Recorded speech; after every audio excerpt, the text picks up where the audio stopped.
This is Chapter 2, Part 2. In this lesson, we will continue discussing the importance of context. In the first video, we talked about who and what was measured. In this video, we'll talk about how, where, when, and why. So, how the data is collected. Data can be collected through surveys, through observational studies, or through experiments. And we will discuss this in great detail later in the course. But for now, just know that there are different ways to collect the data. And how the data is collected will tell us what types of conclusions we can draw. Where and when. So if you were to look at this information, this is life in the United States, just a snapshot. And you can see that there were 76 million Americans in 46 states. A woman was arrested for smoking in public. The Treasury had $46 million surplus. There were 8,000 cars on the road. So now you got to start thinking, well, this can't be now. And as it turns out, this is data from 1910, the 1910 census. This is something a little bit more recent. Population 151 million, so twice as many people as before. Life expectancy for a woman was 71 years, but for a man it was only 65. Car sales, there were 6,665,800 cars sold in this time.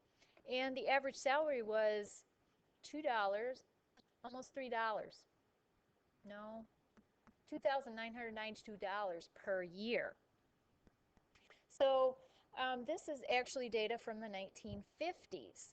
So where and when becomes important when you're trying to convey information. Is it relevant to today?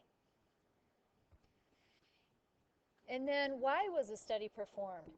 If you have a study and it shows that Tylenol is the best pain reliever, you might want to ask, why was this study performed and actually who paid for the study?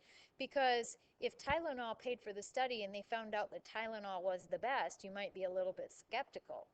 But if Advil did the study and they found out that Tylenol was the best, you might want to believe that one. Usually you want it to be an independent research company, and then the results are more believable. Okay, and we'll end this chapter with this example. Read through this problem and then identify the W's. And I'm going to reveal the answers in just a moment, so you'll need to hit pause while you give it a try. Okay, and this is the way I would write it.